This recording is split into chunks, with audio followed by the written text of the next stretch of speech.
love Jesus? Yes. Do you love Jesus? Yes. Seperti seorang ayah yang mengasihi anaknya, demikianlah kasih-Mu buat kami. Seperti seorang ibu yang mengasihi anaknya, Engkaulah El Shaddai yang mengasihi setiap kami. Seperti seorang sahabat yang mendampingi dalam masa kesukaran, Yesus, Engkau sahabat sejati kami. Seperti seorang kekasih yang mengasihi kami dengan segenap hidup. Seperti itulah kasih-Mu dalam hidup kami. Seperti mempelai yang mengasihi mempelainya. Seperti itulah kasih-Mu buat kami, Tuhan Yesus. Ampuni kalau seringkali kami meragukan kasih-Mu. Mulai hari ini kami mau percaya dan kami mau terus tinggal di dalam kasih Yesus. Kasih yang melampaui segala masalah kami. Kasih yang melampaui setiap kesukaran yang kami hadapi. Dan kami percaya kasih-Mu itulah Tuhan yang membuat kami berdiri teguh dalam anugerah daripada Tuhan. Tepuk tangan yang meriah untuk kemuliaan Raja kita. Biar kami terus tenggelam dalam kasih-Mu. Dunia tak dapat memberi kasih yang sejati. Kasih dunia semakin dingin dan tawar. Tapi kasih-Mu Tuhan luar biasa. Itu sebabnya siang hari ini bicara buat setiap kami. Sampaikan isi hati-Mu di dalam nama Yesus. Semua yang mengasihi Tuhan dan dicintai Tuhan sama-sama katakan amin. Beri kemuliaan yang meriah bagi Raja kita. Silakan duduk kembali, saudara. Sebelum kita belajar firman Tuhan, sekali lagi saudara, tadi Anda waktu masuk Anda sudah terima brosur acara ulang tahun kita yang ke-11. Dan saya harap saudara bisa bagikan pada teman-teman saudara yang lain. Dan Sabtu ini saudaraku akan dimulai jam 7 malam tepat. Saya harap saudara bisa datang lebih awal dan jujur saya sampaikan dari mimbar ini bahwa kesempatan terakhir untuk yang hadir untuk bisa ikut daripada door prize 11 iPad, saudara, itu adalah jam 7.30 malam. Jadi kalau saudara ada yang datang lewat dari 7.30, mohon maaf maka tidak bisa ikut dalam kans untuk bisa dapat itu. Nah, saudara-saudara, banyaklah doa puasa supaya anugerah Tuhan terjadi. Katakan amin. Dan Anda harus mengerti bahwa panitia mempersiapkan semua secara fair, secara adil, dan biar hanya Tuhan saja yang memunculkan. Saya tahu beberapa saudara berkata, yes, aku percaya, imani. Dan kalau Anda belum tahu seperti apa mini iPad, pergilah ke toko Apple, saudara. Carilah di internet, tumpangi tangan di dalam nama Yesus, terjadi, saudaraku. Amin. Lalu pengumuman yang kedua, bagi setiap saudara yang membawa handphone, yaitu Android maupun iPhone, maupun yang punya iPad, yang baik iPad yang besar maupun yang mini iPad, saudara selesai acara kebaktian ini, tolong Anda jangan langsung pulang, nanti Anda di belakang Anda bisa minta teman-teman untuk bisa mendownload aplikasi yang akan kita gunakan dalam acara Sabtu ini, saudaraku. Ya. Nah, ada yang tanya, Pak, itu nanti dibuat apa? Pokoknya menarik sekali, saudaraku ya. Akan ada satu lagu pujian di antara semua lagu, di mana ternyata lampunya digelapkan, tapi kita bisa bersuka cita karena dari handphone saudara bisa terjadi lampu dan sebagainya yang sangat indah, saudaraku. Saya percaya itu akan penuh dengan sukacita. Kita akan amin. Nah, ada yang tanya, Pak, bagaimana dengan handphone BlackBerry? Maaf, saudaraku, handphone BlackBerry, saya juga pakai BlackBerry, tidak bisa, saudaraku ya. Apalagi Nokia, saudara. Nah, kalau Anda Nokia dan BlackBerry kayak saya, mungkin saudara, Sabtu depan, kita yang pakai BlackBerry atau Nokia, apalagi yang cuman Metro PCS, saudara, nggak ada, saudara ya. Nah, yang di luar pakai handphone yang itu, saudaraku, yang pakai BlackBerry maupun Nokia dan yang lain, maka lebih baik kita bawa kabel sendiri dan juga bawa lampu sendiri, saudara. Ya minimal Anda bawa senter, jadi nanti kita nyalakan sendiri, saudara, supaya nggak ketinggalan dengan teman-teman yang lain, saudara. Ya, jadi sekali lagi Saya harap saudara yang bawa handphone baik Android, iPhone maupun iPad, nanti Anda bisa minta teman-teman mendownload di belakang. Lalu kemudian pengumuman berikutnya, saudara-saudara, bagi siap saudara yang rindu untuk ikut dalam tur Holy Land ke Mesir dan ke Israel, Yerusalem dan sekitarnya, kita akan buat tanggal 24 Juni sampai 4 Juli, saudaraku, 2013. Dan saudara-saudara bisa nanti Anda yang mau ikut, saudaraku, Anda bisa hubungi saya maupun isi saya percaya itu akan mengubah kehidupan kita secara luar biasa. Nah, pada siang ini saudaraku, kita akan belajar firman Tuhan, maka kita akan melihat apa yang Tuhan mau kita belajar pada siang hari ini. Roma pasal yang ke-8, ayat 35 sampai ayat 37, saudaraku.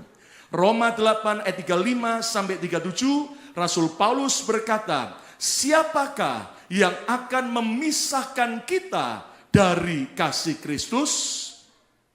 Penindasan atau kesesakan, atau penganiayaan, atau kelaparan, atau ketelanjangan, atau bahaya, atau pedang. Ayat 36.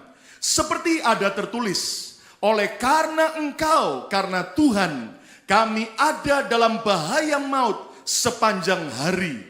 Kami telah dianggap sebagai domba-domba sembelian. Ayat 37, mari baca sama-sama. 2, 3. Tetapi dalam semuanya itu, apa? Kita lebih daripada orang-orang yang menang. Oleh siapa? Oleh Dia, Yesus, yang telah mengasihi kita. Pertanyaan yang Paulus sodorkan buat kita hari ini adalah, siapakah yang dapat, yang bisa memisahkan kita dari kasih Kristus?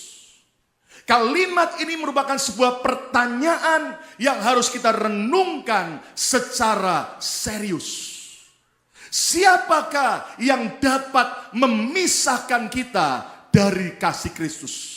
Saya beri judul khotbah hari ini adalah pemisah dari kasih Kristus. Saudara-saudara, mari kita waspada.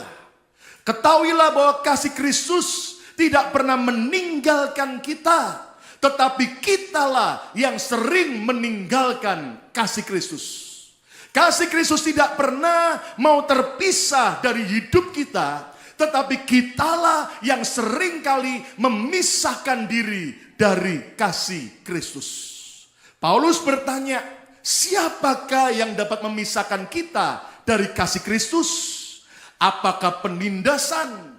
Apakah kesesakan? Apakah penganiayaan? Ataukah kelaparan, atau ketelanjangan, bahaya, bahkan pedang? Saudara-saudara, Paulus berkata, ternyata di dalam semuanya itu, di dalam penindasan, kesesakan, penganiayaan, kelaparan, ketelanjangan, bahaya, pedang, kita lebih daripada orang-orang yang menang. Kalau kita periksa beberapa kalimat daftar yang Paulus ucapkan, semua bicara tentang sisi suffering atau penderitaan. Apakah penindasan, kesesakan, penganiayaan, kelaparan, ketelanjangan, bahaya, dan pedang dapat memisahkan kita dari kasih Kristus?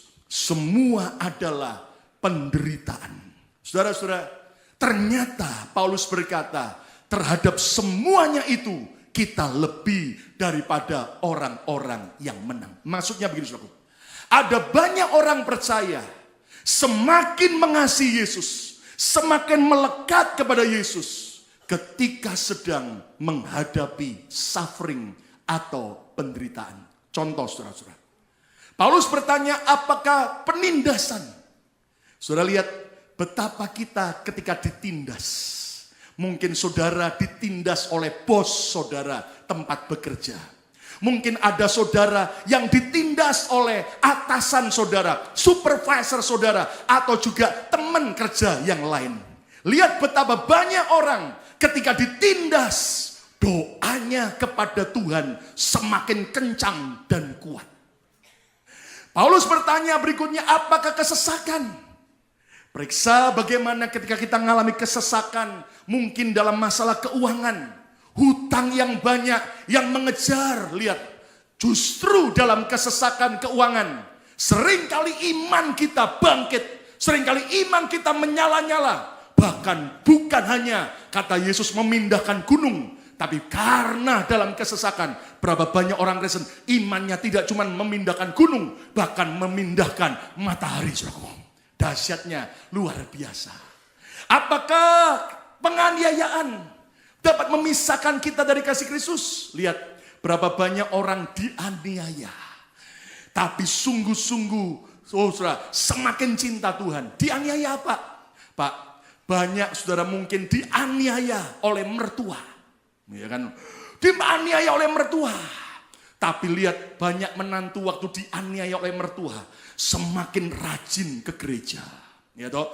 Amin saudara. Rajin ke gereja. Karena apa? Karena dua alasan. Pertama, cari Tuhan di gereja. Yang kedua, rajin ke gereja. Supaya apa? Menghindar dari mertua. Monster in law. Apakah saudara terpisah dari kasih Kristus karena kelaparan? Lihat, ketika orang sedang kelaparan, pujian penyembahannya kepada Tuhan akan semakin kencang keluar dari mulut dan juga dari perutnya yang keroncongan, saudara. Bicara kelaparan, saudara, saya yakin setiap saudara tidak ada yang kelaparan. Katakan amin, saudara. Nah, bicara kelaparan, Anda ngerti, saudara. Yang lalu waktu saya melayani di Indonesia, saya sempat diajak ke rumah seorang pengusaha, saudaraku. Datang ke rumahnya di daerah Pondok Indah, di daerah Jakarta Selatan. Dan Anda tahu, kata orang Jakarta, itu adalah pemukiman nomor 1 di Jakarta. Karena memang semua banyak pejabat dan konglomerat tinggal di sana. Dan waktu saya masuk ke rumahnya, wow, luar biasa. Dari belakangan rumahnya saya langsung bisa lihat lapangan golf yang ada, saudaraku, di daerah tersebut. Dan indah sekali.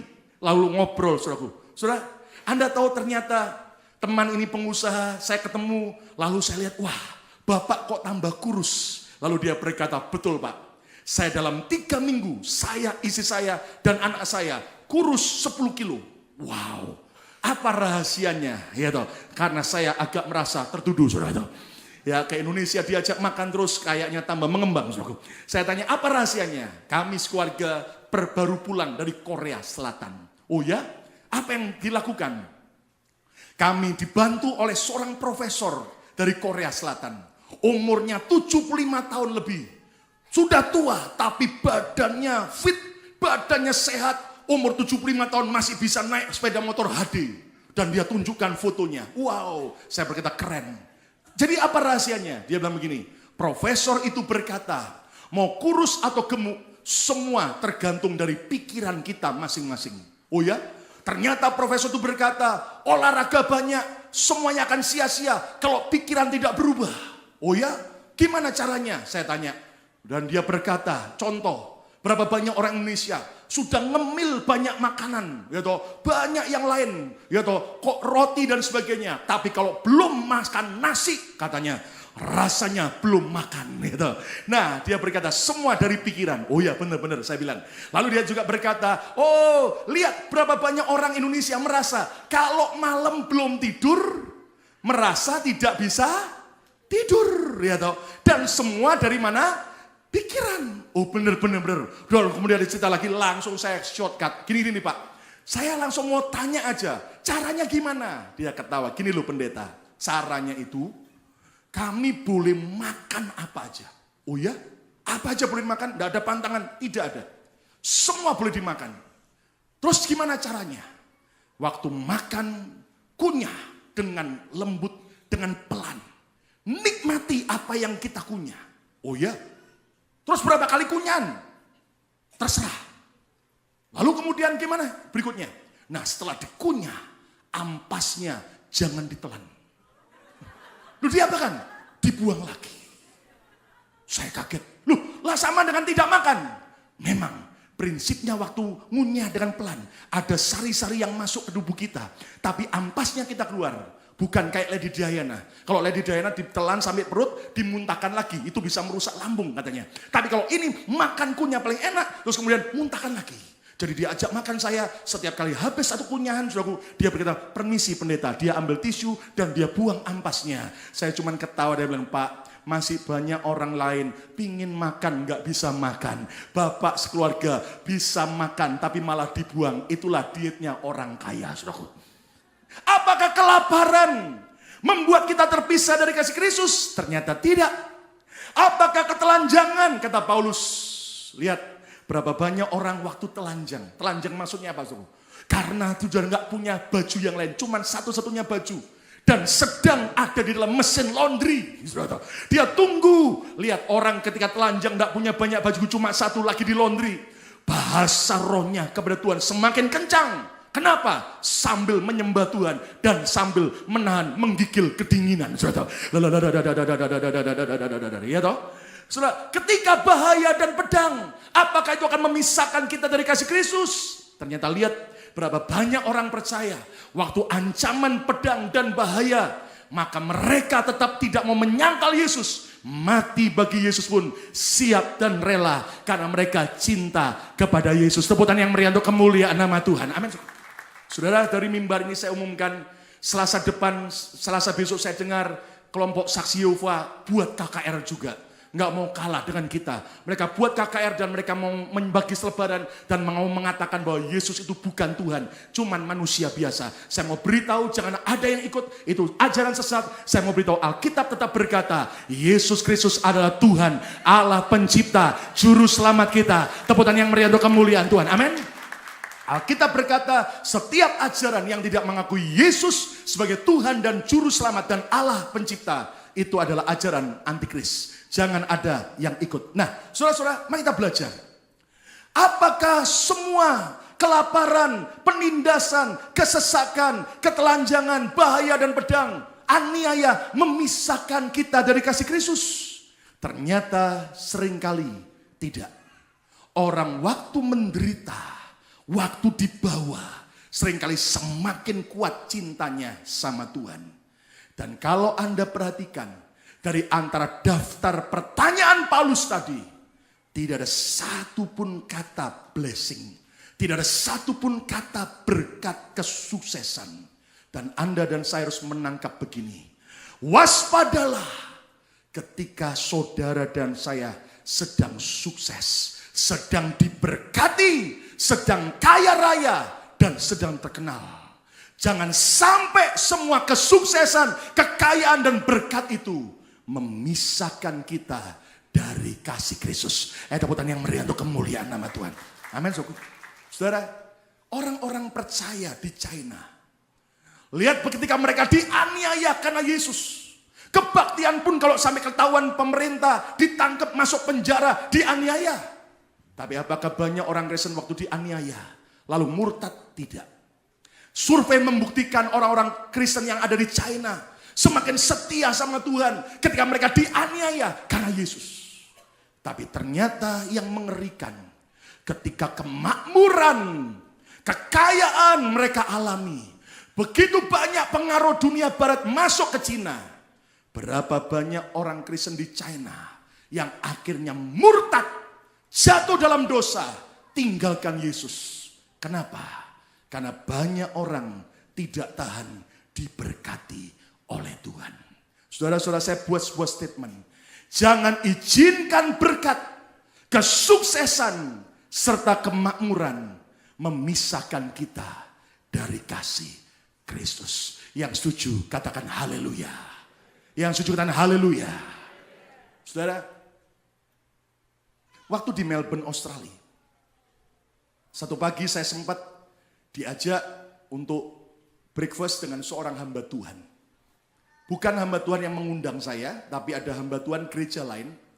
Dan ini juga teman lama dari Surabaya. Dia mengembalakan sebuah gereja Indonesia yang katanya orang terbesar di Melbourne. Jemaatnya hampir 1.000 orang, dan sebagian besar adalah para student.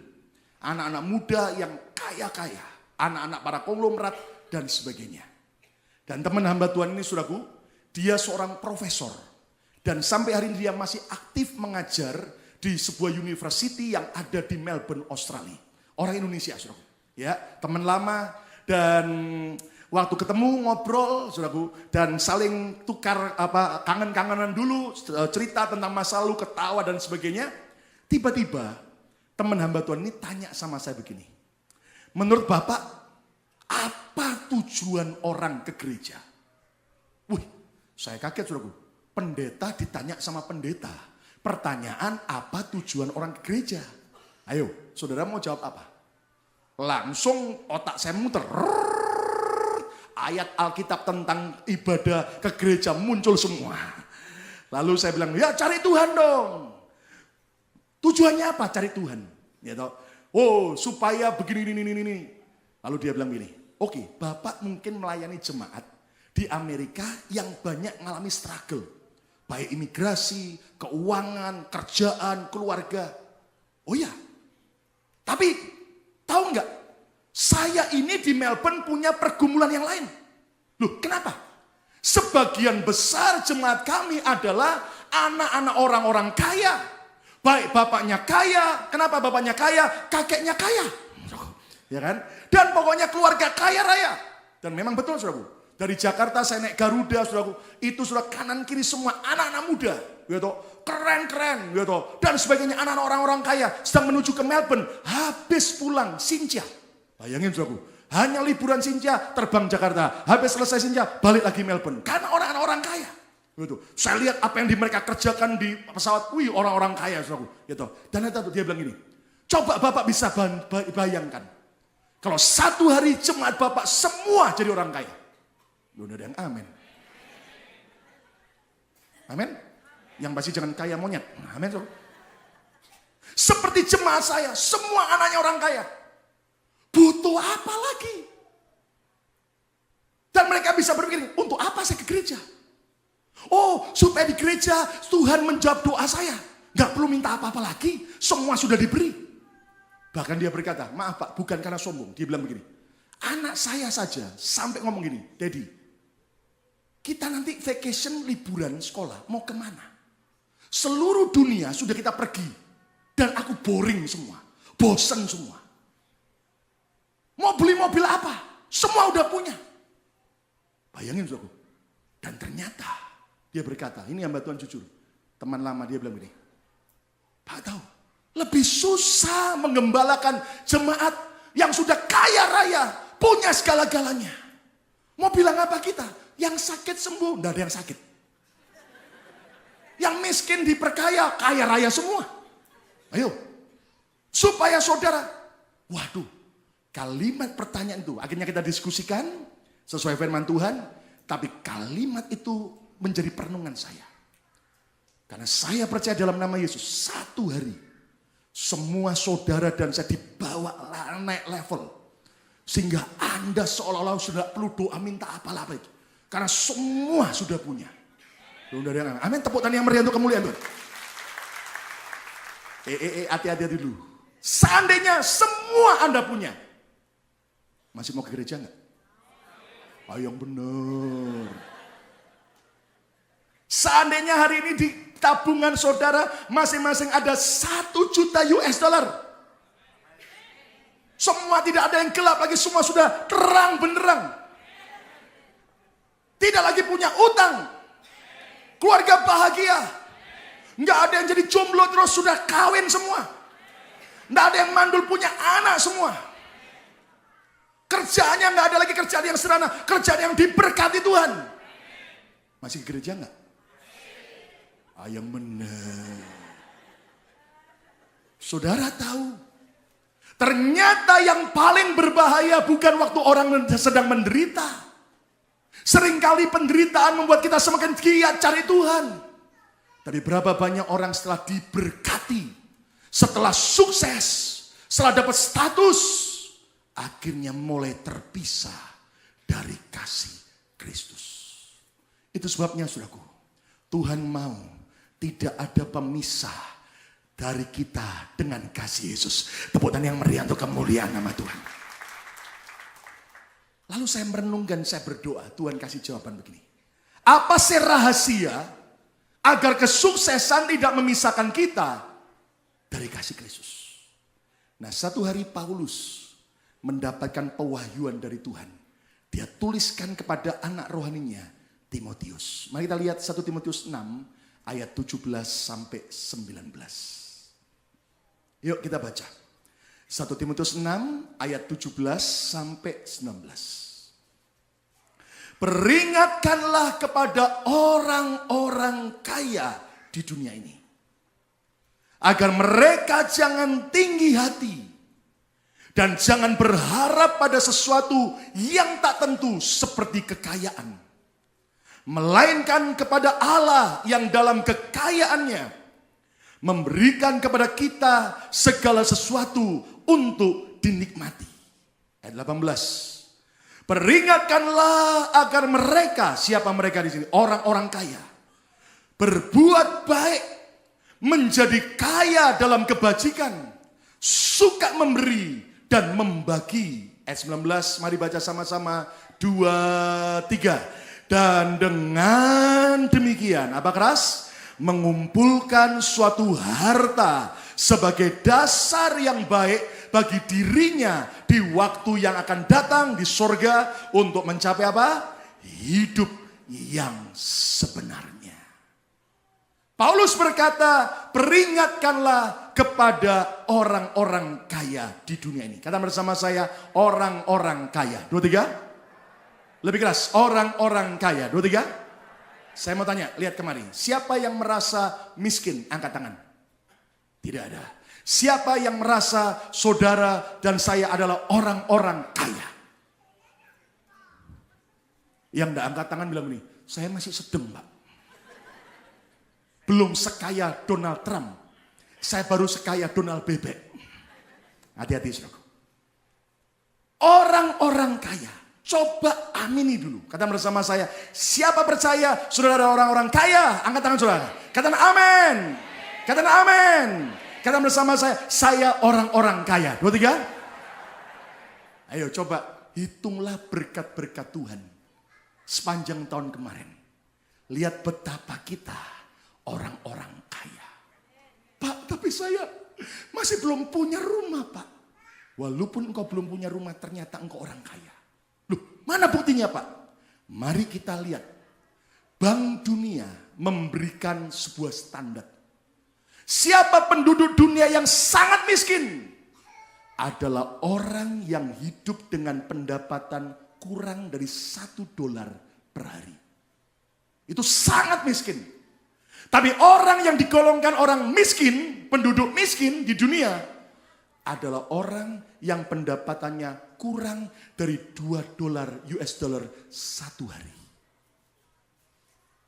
Siapa di sini yang merasa pendapatan saudara di bawah $1 satu hari? Tidak ada. Siapa yang merasa pendapatannya di bawah $2? Tidak ada. Bilang kanan kiri, kasih kabar, senyum bilang, termasuk kita bukan orang sangat miskin dan sangat miskin. Kita orang yang kaya. Loh, kok bilang, amin? Loh, amin? Saya mau tanya buat saudara, satu hari saudara dapat income berapa? Ada yang bilang begini, Pak, rahasia, Pak. Kerja kalau satu hari 8 jam, Pak. Tangan tuh masih gatel, Pak. Kalau satu hari 12 jam itu, ya lumayan, Pak. Belum capek, Pak. Kalau bisa satu hari itu, Pak, 18 jam sampai 24 jam, Pak. Bayangin, saudara.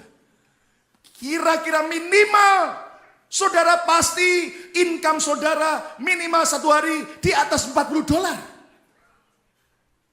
Bahkan lebih. Ada yang bilang, Pak, kalau $40 kecil, Pak. Saya di atas $100 per hari.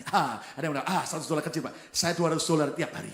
Saudara, berarti sebetulnya kita ini orang miskin atau kaya? Siapa percaya saudara adalah orang-orang kaya? Tepuk tangan yang meriah untuk kemuliaan nama Tuhan. Nah, kalau kita adalah orang-orang kaya, hati-hati, berarti termasuk ayat ini. Peringatkanlah kepada siapa? Orang-orang kaya. Kenapa orang-orang kaya perlu diperingatkan? Karena rupanya orang kaya itu lebih susah diberi masukan, lebih susah ditegur, lebih susah diatur dibanding orang apa? Miskin. Loh ya Pak ya? Lihat orang miskin di Indonesia, ya toh. Hari ini bisa pakai baju warna hijau. Besok orang yang sama bisa warna kuning. Besok bisa warna merah. Kenapa? Tergantung partai mana yang bayar. Saudara. Tergantung partai mana yang ngasih nasi bungkus. Ya kan? Orang miskin gampang diatur. Ya toh, teriak-teriak, reformasi, reformasi. Kalau ditanya, mas, reformasi itu apa? Nggak tahu ya, sejenis makanan lemper kali ya. Yang penting apa? Duit. Yang penting nasi bungkus. Lihat, orang miskin gampang diatur. Tapi kalau orang sudah kaya, apa saudara? Susah diatur. Jujur saudara. Makanya sampai teman hamba Tuhan ini yang dari Melbourne, saudara, dia sambil bilang, Pak tahu nggak? Waduh, susah ngurusin anak-anak orang kaya. Diberitahu begini-begini ya, alasannya begini nih. Mari saudaraku, hati-hati. Dan peringatkanlah kepada orang-orang kaya di dunia ini. Saudara, orang kaya itu ya sudah merasa hebat, sudah susah diberi masukan. Nah, Anda doakan supaya semua dalam anugerah Tuhan berjalan lancar, ya. Nah, nanti ada Edward Chen dan juga istrinya Agnes Chen dan juga ada Lydia Chen yang akan memuji menyembah Tuhan, dan ada Sylvie Chen, ya, yang pasti tidak ada Lukas Chen, amin. Tapi juga akan ada Dr. Yanto. Nah, saya mau saksikan dulu, saudaraku, siapa beliau? Beliau ini, saudaraku, seorang yang tidak kenal Yesus awalnya. Dan dia lulus dari sekolah kedokteran di Jerman. Nilainya cum laude, orang pandai, orang kaya. Akhirnya suatu saat dia balik pulang Indonesia. Dia spesialis ahli penyakit dalam. Ya, maksudnya ya dalam-dalam. Apa aja Pak? Ya enggak tahu, tanya sendiri nanti. Dan tiba-tiba waktu itu Presiden Soeharto lagi butuh orang dokter yang memang ahli penyakit dalam. Singkatnya, Dr. Yanto terpilih sebagai dokter keluarga cendana. Dan cukup lama saudara, bahkan sampai hari ini beliau cerita, anak cucu daripada almarhum, kalau ada apa aja selalu call, dokter segera datang ke rumah. Bahkan kalau mereka ke Singapura mau check up, minta dokternya datang saudaraku, dan terbang hanya khusus dampingi keluarga, cucu dan anak-anak saudaraku. Ya. Nah, apa yang terjadi? Dia dalam keadaan seperti itu, sudah pandai, jadi dokter daripada presiden, kaya raya. Wih, dia merasa tidak perlu Tuhan. Bahkan dia cerita, zaman itu semua namanya jenderal-jenderal di bawah presiden hormat sama dia. Kenapa? Ngerti ini dokternya presiden. Kalau macam-macam, ya toh, bisa bahaya zaman itu saudaraku ya. Jadi saudaraku, semua hormat, mau apa aja, tidak ada orang berani ganggu dokter ini. Kenapa? Diproteksi juga oleh tim daripada presiden.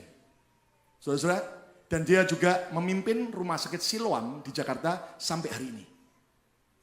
Nah, dalam keadaan sangat kaya, terkenal, pinter, jujur, susah loh cari Tuhan.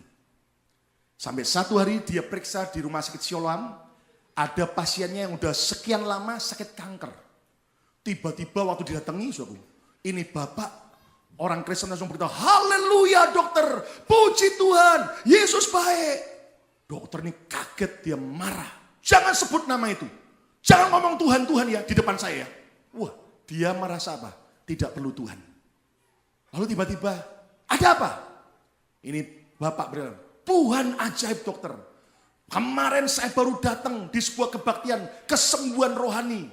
Dan saya percaya saya sudah sembuh. Ketawa dokternya, siapa Tuhanmu yang bisa sembuhkan? Mana mungkin? Dan waktu diperiksa lagi sama susternya kaget. Hasil ronsen akhirnya dibandingin dengan ronsen awal. Tumornya, kankernya sudah hilang total. Tepuk tangan yang meriah untuk beliau. Lalu kemudian dokternya kaget, ada apa dengan kamu? Loh dokter kan sudah saya bilangin, saya baru ikut kebaktian kesembuhan ilahi di gereja. Ayo dokter percaya Yesus. Lalu dia tinggalkan pasien dengan marah, dia cerita. Dia bilang, apa? Aku nggak perlu Yesus. Dia tinggalkan. Tapi Anda tahu, waktu dia kunjungi lagi, itu pasien bilang, dokter juga perlu Yesus. Dokter harus percaya Yesus.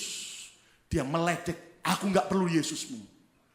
Lalu dia tinggalkan lagi. Di hati dia begini, kalau memang Yesus hidup, coba saya buktikan dalam beberapa saat berapa minggu, berapa bulan ini.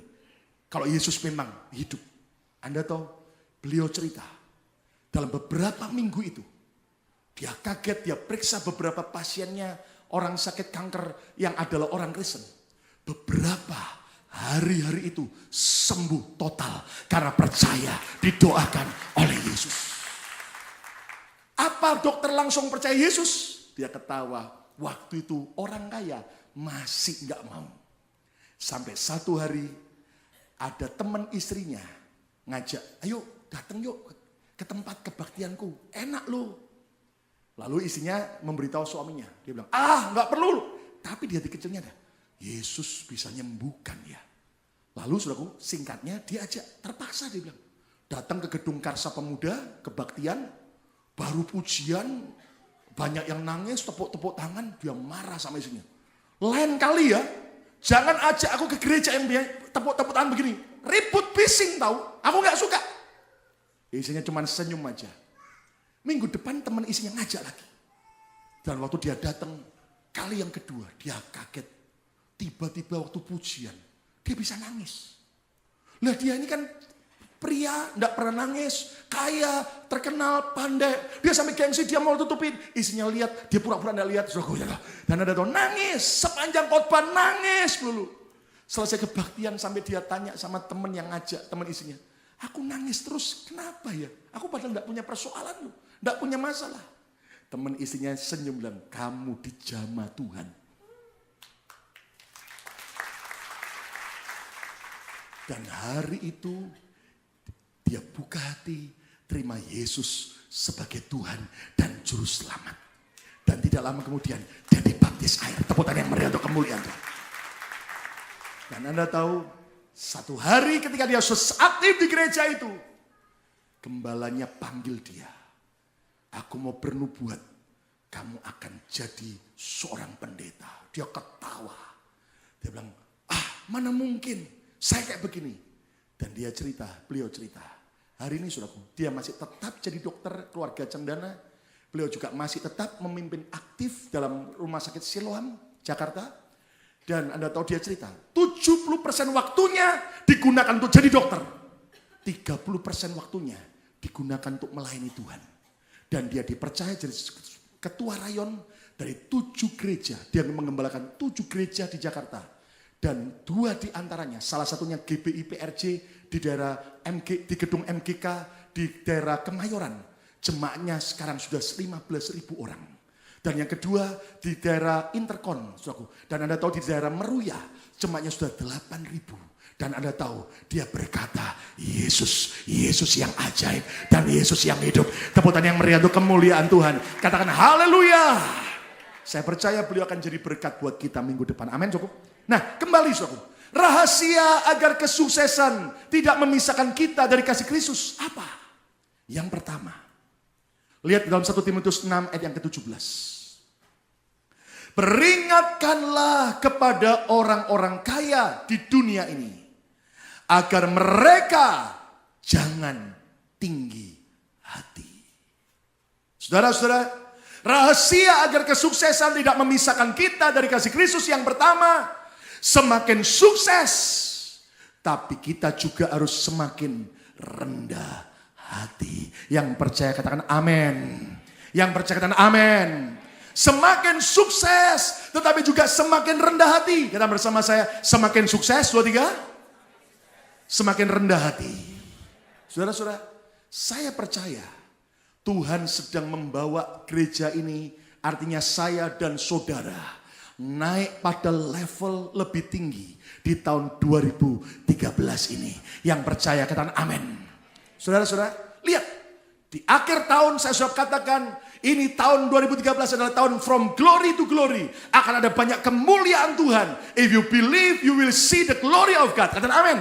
Dan saya percaya, sejak Januari awal sampai hari ini, sudah banyak dari saudara yang mengalami favor of God, yang mengalami anugerah Tuhan, yang percaya tepuk tangan yang meriah untuk kemuliaan nama Tuhan. Katakan haleluya.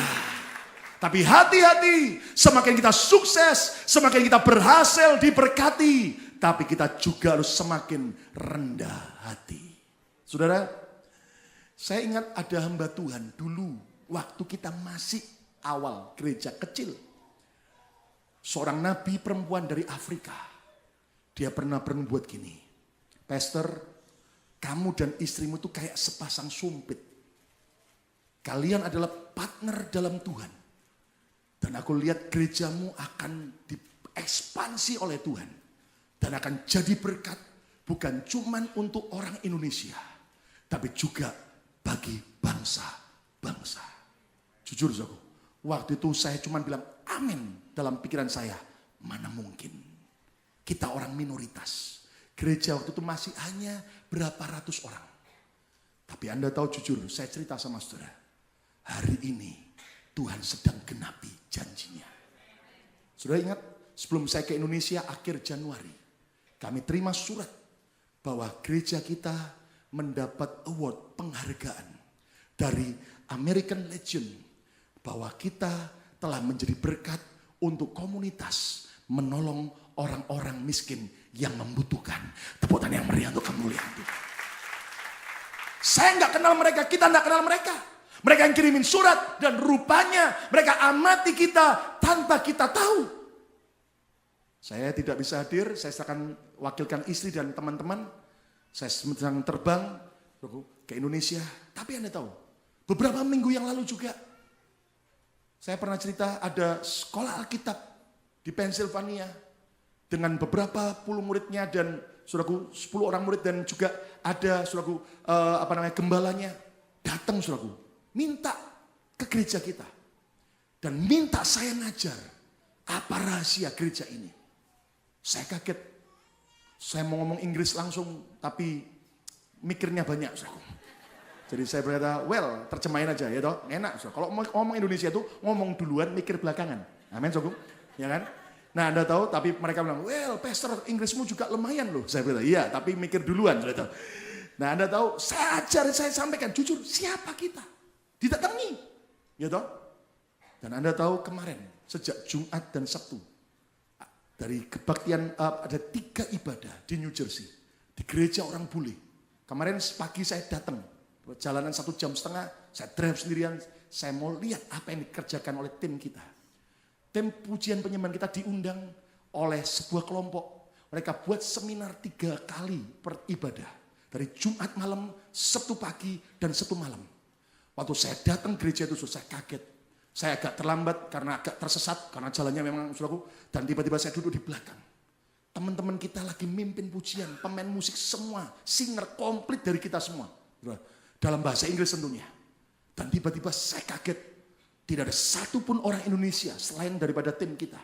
Semuanya orang-orang bule, orang-orang Korea, orang-orang China, dan orang-orang India, saudara-saudara. Yang sambil mehe-mehe, saudara. Itu kurang lebih 300 orang lebih dalam tiap 3 kebaktian. Mereka nyanyi nyembah Tuhan yang mimpin anak-anak kita. Tepuk tangan yang meriah untuk kemuliaan nama Tuhan. Haleluya. Saya ambil foto saudaraku. Saya bilang Tuhan terima kasih. Saya pikir saudaraku mungkin ya toh memalukan bagi mereka. Enggak loh saudaraku. Saya lihat saudaraku itu orang-orang dia sampai begini. Sambil nangis. Lagi nyanyi apa? Hosena in the highest. Ya toh. Wah, saya lihat orang-orang boleh nikmati hadirat Tuhan. Saya percaya gereja ini sedang diangkat Tuhan dalam kemuliaan. Katakan haleluya. Saudara, bahkan waktu di Indonesia ada yang datengin saya dan berkata, "Pak, saya pemimpin yayasan PAF." PAF itu adalah pelayanan audiovisual. Dan saya ngerti kalau Anda sering ke toko buku Kristen, itu ada banyak kaset khotbah dari berbagai hamba Tuhan dari yayasan PAF. Dan dia bilang begini, Pak, tolong semua khotbah Bapak, baik yang lama, dulu Pak, sampai sekarang kalau bisa, kami dapat kopinya. Saya akan produksi, saya akan jual, sebarkan ke seluruh Indonesia. Dan saya percaya khotbah Bapak akan jadi berkat luar biasa. Saya kaget siapa kita. Saudara-saudara, bahkan doakan, saya buku mengubah nasib, buku pertama saya, ya kemarin Sabtu malam sudah dikirim oleh Rizal menuju Amerika. Doain supaya tidak ada halangan, ada 1000 buku, ya terbitan daripada Metanoia. Dan Anda tahu saudaraku, dan itu di Indonesia dijual Rp40.000, ya bukan Rp40.000 US, percayalah saudara. Rp40.000, Dan itu sedang diterbangkan. Dan saudara-saudara itu diperkirakan sampai Rabu atau Kamis. Doakan supaya tidak ada penundaan. Supaya bisa hari Sabtu dan Minggu. Kita akan bagi gratis kepada setiap saudara. Akan jadi berkat luar biasa. Jujur saudara, kita sedang alami favor Tuhan. Tapi hati-hati. Kenapa? Banyak orang jatuh ketika sedang sukses. Kita harus semakin sukses, tapi juga semakin rendah hati. Tuhan ngajar seorang raja. Lihat Raja Yehuda. 2 Tawarik 26 ayat 14 sampai 16. Raja ini bernama Raja Uzia. 2 Tawarik 26 ayat 14. Uzia memperlengkapi seluruh tentara itu dengan perisai, tombak, ketopong, baju sirah, busur, dan batu umban. Ia membuat juga di Yerusalem alat-alat perang, ciptaan seorang ahli yang dapat menembakkan anak panah dan batu besar untuk ditempatkan di atas menara-menara dan penjuru-penjuru. Lihat, nama raja itu, Raja Uzia dari Yehuda, keturunan Daud, termasyur, terkenal sampai ke negeri-negeri yang jauh. Kenapa? Lihat, karena ia ditolong dengan ajaib oleh siapa? Oleh Tuhan. Sehingga menjadi kuat. Saya percaya Tuhan sedang tolong kita untuk kita semakin kuat, diberkati dengan cara ajaib. Katakan amin. Tapi lihat ayat 16. Setelah ia, Raja Uzia menjadi kuat, ia menjadi tinggi hati, sehingga ia melakukan hal yang merusak. Lihat, orang kalau sudah sombong, apa yang dikerjakan? Merusak. Orang kalau sudah kaya diberkati malah aneh-aneh. Malah mau coba drug, coba diskotik, coba macam-macam, tambah aneh-aneh. Hati-hati. Setelah ia menjadi kuat, ia menjadi tinggi hati, sehingga ia melakukan hal yang merusak. Ia berubah setia kepada Tuhan Allahnya. Lihat, dan memasuki bait Tuhan untuk membakar ukupan di atas mezbah pembakaran ukupan. Dia terobos, dia ambil alih tugas seorang imam. Lihat, Raja Uzia dari kerajaan Yehuda, keturunan Daud, diangkat Tuhan sejak umur 16 tahun. Diberkati dengan cara yang ajaib sampai dia mengalami kemakmuran yang luar biasa. Tapi Anda ngerti, semakin dia sukses, semakin dia sombong. Dia menjadi tinggi hati dan dia melakukan hal-hal yang merusak. Dia pikir dialah yang kaya. Dia pikir dialah yang membuat dia berhasil. Anda tahu saudaraku, iblis itu seringkali punya dua cara. Pertama gini, kalau kita di bawah, mau naik ke atas, pengen sukses. Iblis berusaha cegah kita, jangan naik, jangan naik. Dihambat supaya kita putus asa, enggak naik. Tapi hati-hati cara iblis yang kedua. Ketika kita sudah diberkati, jadi mulai sukses. Iblis tidak cegah kita lagi. Tapi dia dari belakang kita, bahasa Ibrani kunonya, dijongkrokkan saudara. Didorong dari belakang, supaya apa? Jatuh terjungkal. Hati-hati. Saya cerita buat saudara. Saya ini jarang dapat penglihatan. Ya toh, ngelihat makanan sering saudara. Ya toh. Tapi jujur ketika kemarin saya baru datang di acara kebaktian itu, saudara, teman-teman kita mimpin dalam pujian penyembahan dan saya bilang, wah cool, bagus banget. Mereka layani dengan baik, saudara. Jujur di hati saya bilang, Tuhan terima kasih. Lalu dalam penyembahan lagi nyembah, jujur saya dapat penglihatan. Apa yang saya lihat? Tuhan kasih penglihatan ini, saudara. Tolong tayangkan. Nah, Anda masih ingat ini? Permainan anak ular tangga. Atau permainan ular tangga. Saudara, waktu saya lihat ini, saya langsung hati saya gemetar. Karena saya ngerti apa maksud Tuhan. Saudara tahu nggak? Seperti gaco, dari angka 1 harus sampai finish ke nomor 100. Tapi Anda tahu, hati-hati, ya toh. Itu ada tangga. Kalau akhirnya dadunya dikocok dan kemudian jatuh angka 9, maka begitu dadunya gaconya sampai nomor 9 naik ke nomor berapa? 31. Karena apa? Ada tangga, percepatan. Siapa percaya Tuhan bisa kasih percepatan? Katakan amin. Tapi hati-hati, kalau sampai ke nomor yang ada kepala ularnya. Ayo, kalau permainan ular tangga akan apa? Turun ke bawah, melorot lagi. Saudara-saudara, hati-hati. Ya toh, saya percaya kita tidak masuk tahun ular. Di dalam nama Yesus tidak ada tahun ular. Tahun ini adalah tahun anugerah, tahun kemurahan Tuhan, tahun belas kasihan Tuhan, tahun kemuliaan. Tepuk tangan yang mereka katakan haleluya. Tapi hati-hati, semakin sukses, semakin kaya, semakin berhasil, harus tetap semakin rendah hati. Kata bersama saya harus semakin rendah hati. 2, 3. Saudara, saya berdoa biar tidak ada seorang pun kita sampai satu titik kena kepala ular melorot ke bawah. Saudara, makanya Yesus bilang begini, siapa meninggikan diri direndahkan, kena kepala ular. Tapi siapa merendahkan diri, kena tangga, naik ditinggikan oleh Tuhan. Tepuk tangan yang meriah. Siapa mau ditinggikan oleh Tuhan lebih tinggi lagi? Kata bersama saya harus semakin rendah hati. Tepuk tangan yang meriah untuk kemuliaan nama Tuhan. Amin. Apa sih rahasia untuk tetap rendah hati? Yang pertama, ingatlah selalu dari mana kita berasal. Jangan mentang-mentang sudah di Amerika, Philadelphia men. Lupa daratan, tidak ingat lautan. Padahal asalnya Jember. Padahal asalnya Jombang. Padahal asalnya Langoan. Padahal asalnya dari mana sudah asal? Ini maksudnya apa? Jangan pernah lupa dari mana kita berasal. Artinya gini, jangan pernah lupa dari manakah Tuhan telah angkat hidup saudara dan saya setinggi apapun. Tepuk tangan yang meriah untuk kemuliaan Tuhan. Katakan haleluya. Saudara, apalagi caranya supaya tetap rendah hati? Ingatlah selalu bahwa Tuhanlah yang menjadikan kita berhasil. Kata bersama saya, semua karena Tuhan. 2, 3. Ayo coba lihat kemarin. Saudara bisa dapat visa Amerika terus sampai ke Amerika ini. Itu kalau bukan karena Tuhan, karena siapa? Sampai jatuh. Enggak apa-apa, biar ini. Semangat. Nah, ayo jujur, karena siapa? Karena Tuhan kan. Jujur.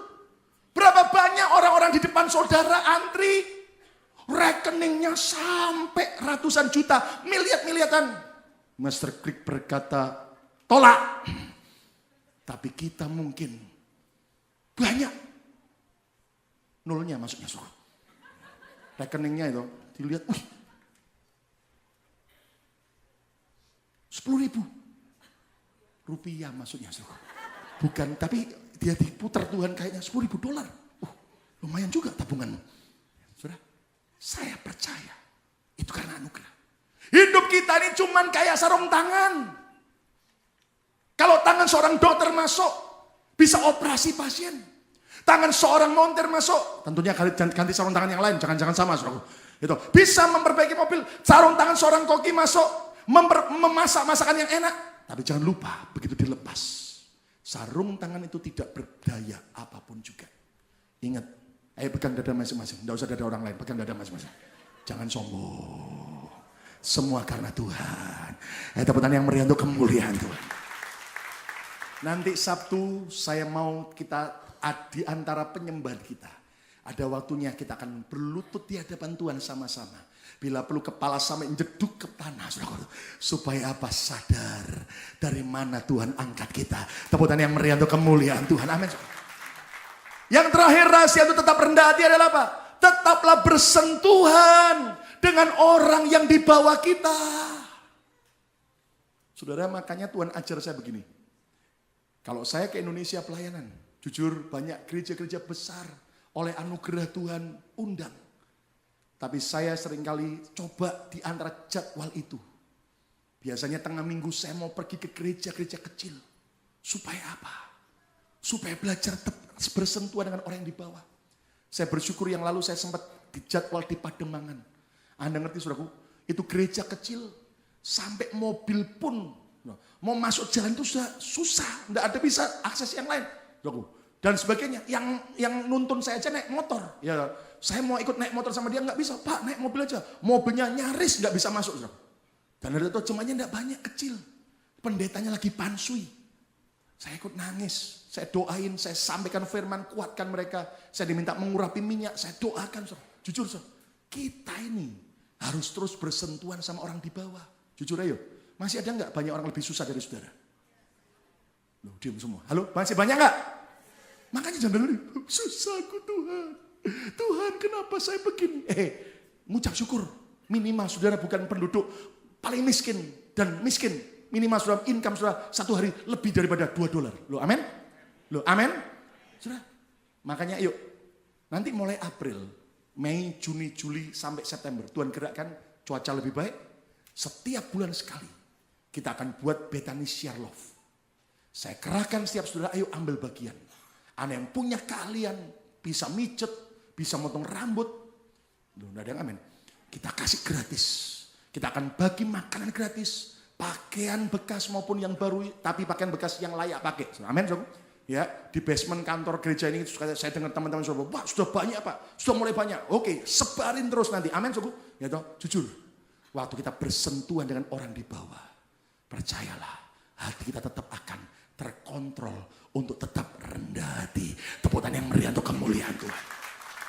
Dan saya bersyukur teman-teman yang terus bergerak di Bethany City Care. Mereka cerita, Pak, Tuhan ajaib. Justru melalui City Care ini kita bisa ketemu dengan orang-orang Indonesia yang belum pernah kita ketemu. Dan kita bisa sharing tentang Yesus dan sebagainya. Saya mau beritahu, saudara, ketika kita terus bersentuhan, itu membuat hati kita tetap mau merendah di hadapan Tuhan. Minimal ucapan syukur. Ada orang yang masih jauh lebih menderita daripada kita. Syukurilah berkat Tuhan dan engkau tidak akan pernah bersungut-sungut. Tepuk tangan yang meriah untuk kemuliaan Tuhan. Amin. Semakin sukses, semakin apa? Rendah hati. Kita masih ada 2 lagi, kita lanjutkan 2 minggu lagi. Ayo datang pada Tuhan, bangkit berdiri bersama-sama. Saudara, ingatlah selalu dari mana kita berasal. Ingatlah bahwa Tuhanlah yang menjadikan kita berhasil. Dan tetaplah bersentuhan dengan orang-orang di bawah kita. Mari berdiri bersama, naikkan pujian tadi. Bagaikan langit yang membentang. Siapa percaya Yesus mengasihi kita dengan kasih yang ajaib? Siapa percaya saudara adalah orang-orang kaya? Bahkan akan semakin hari semakin kaya. Tepuk tangan yang meriah untuk kemuliaan nama Tuhan.